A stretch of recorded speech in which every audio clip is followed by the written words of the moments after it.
Welcome back to the Silly Kitchen. Today I am getting ready to put a beautiful ribeye roast into the oven. And I'm going to share with you today just a few simple tips and tricks.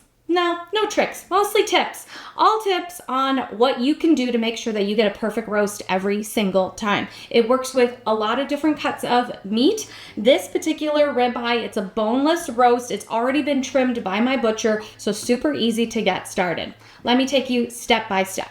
Okay, tip number one that I'm going to share with you, and this is something that I actually didn't know when I first started cooking. Maybe you already know this and you've already been doing this, but I have heard a lot of people make this mistake. So, tip number one, any roast that you're cooking, it doesn't matter what kind of roast, take it out of the fridge, let it come to room temperature before you do anything to it, and especially before putting it in the oven.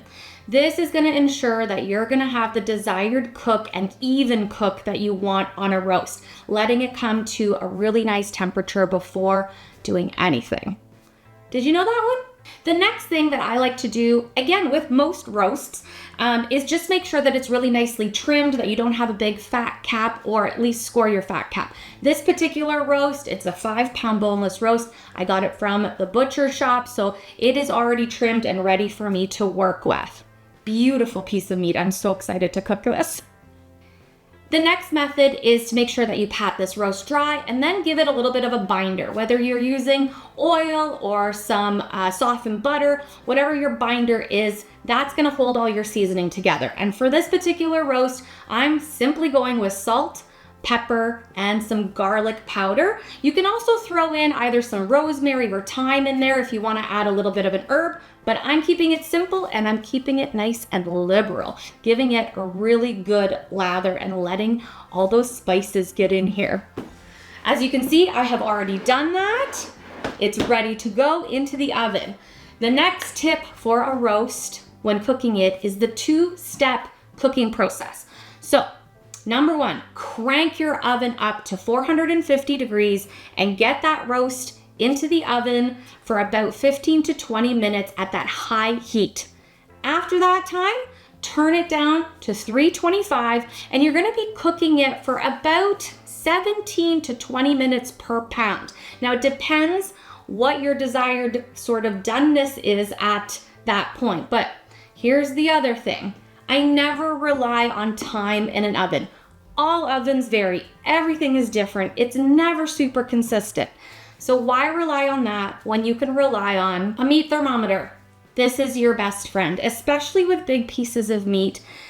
Overcooking it, you're never going to come back from that. Undercooking it, yeah, you can slice it up and throw it back in the oven. But why not get it right the first time? So knowing whether you want medium, medium rare, medium well for your roast, check your temperature, what you want it to end up at, and set your thermometer, put that in here, and then you'll know for sure when you need to take it out of the oven. My final tip for cooking your roasts is the finishing touch. What I mean by that is letting your meat rest for about 20 minutes covered. Whether you're covering it with tin foil, a towel, sticking it into a cooler or a bin to lock all that warmth in, this is a really crucial step. And I mean, raise your hand if you've skipped that step a million times.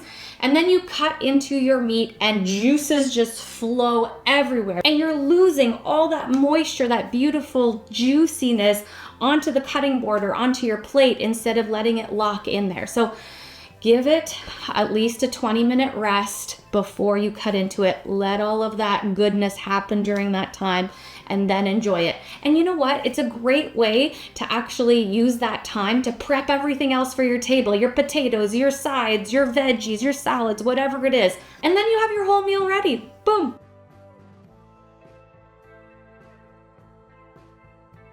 Bum, ba-da-bum, and ready for the dinner table.